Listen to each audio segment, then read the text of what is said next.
Safm, and this is the JSB. I'm Michelle Constant.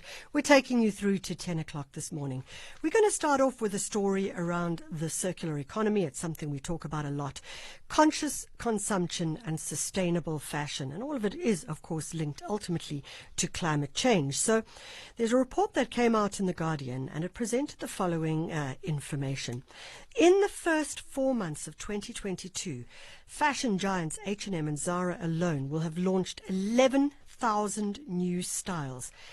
And what this really means is that when we see fashion moving so quickly and changing so fast, by 2050 the fashion industry could use a quarter of the world's remaining global carbon budget. What does that mean for us? Are we just going out and buying more and more and more new clothing? What would happen if we reworked, restyled, repaired, rewore all the clothes that we have? On the line is Phumi Khoba, who is the founder of WeCOI, and focusing on, as we said, the circular economy, but also sustainable fashion. Phumi, thank you so much for joining us. Thank you so much, Michelle, for having me. So, Phumi, when we talk about the circular economy, what do we mean? Explain it in simple terms for us. All right. So circular economy, I just want to add a bit more to your introduction there. I mean, you said very perfectly that, within the first 4 months of 2022, H&M and Zara combined released 11,000 units of pre-love fashion. Of fashion. And if you have a look at Shein, the TikTok popular one, within the first 4 months of 2022, they released over 315,000 units of clothing. And can we just clarify, when we say 315 units, we're not actually talking about the units made. We're actually talking about the styles. So each style may have like another 100,000 or whatever the case may be. 100%. Yeah. Okay, great. Carry on. And so within that, they release about 6,000 a day. So you can imagine that's the H&M number, and with the Shein number is huge. And when we talk about circular fashion, we're talking about the movement of fashion amongst a community amongst any community really, and it really comes to that. How do we stop from buying so much? Because according to Earth.org, we have doubled up on how much we buy. However, we have the usage has gone down, so we're using the clothes way less frequently, but we're increasing the buying. So how do we stop the need for buying new and we circulate it amongst our own communities? So when we talk about the circular economy, we are obviously talking about the ideas of how we can reuse clothing. I mean, I really like that idea, and recently I was thinking I'm going to try not to buy any new clothing, but rather just go into second-hand stores, thrift stores, and see what's available. Because in many of those stores, as you say, you see clothing which is in absolutely perfect nick. Talk to us about how we can engage in that process more and make it fun and make it fabulous and exciting. 100%. So, just because you're not buying new does not mean you're not fashionable. And there's lots of online marketplaces that are happening in South Africa at the moment. WeCOI being one of them.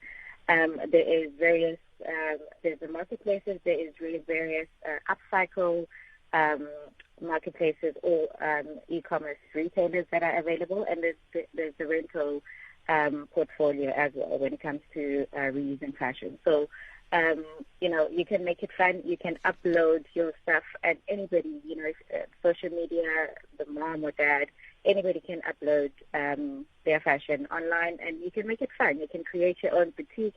You can customize it. You can post it on social media. It's still an exciting avenue to do. Just because it's pre-loved doesn't mean it's not fashionable. So let's just talk about that idea of rewearing, repairing, and maybe even upcycling it. I could have a pair of pants or whatever. What could then be done to them to make me feel like I'm not just wearing a pair of pants that look like I come out of the 60s? So there's multiple ways you can style it, okay? And if they still fit you, you can really style it differently. You can, or if they don't fit you and they're still in really good condition, you can still sell it on the marketplaces. Or if you are very crafty, you can actually, cut those pads and make them shorts, or cut them and make them, a jacket of some sort, or skirts of some sort. So there's multiple ways that you can still make something without looking like you're outdated, and upcycling it, or like just reselling it. Pumi, how did you get involved in this? Why did you get involved in this? Is probably more important. Yeah. So what happened in 2020, when we all went into lockdown, our houses started getting smaller because everybody was at home all of a sudden. And, when it comes to that, I started cleaning out my closet, but I realized how much, I've got. And I'm from a fashion retail background. And I see how much, when we produce as retailers, and at the end of the season, we've got nowhere to take those clothes if they don't sell. Yeah. And it was becoming a real concern and a problem for me. And it actually started by me selling my own clothes and realizing, wow, I can actually make an income just from the stuff that is sitting in my closet. And then I rolled it out to family and friends, and, we started earning an income just from selling the stuff that we is stuck in our closets.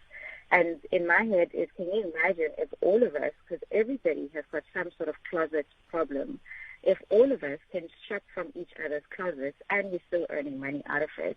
And that's how WeCOI became about.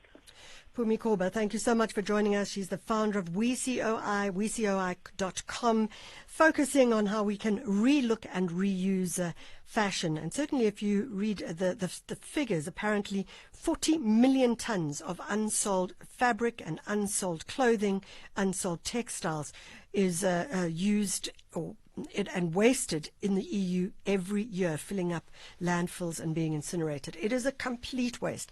There are other ways of doing it. And as Pumi says, your clothing may still be in perfect nick, and there are ways of shifting that and changing that. 7:21. Hey, buddy, it's me, your call.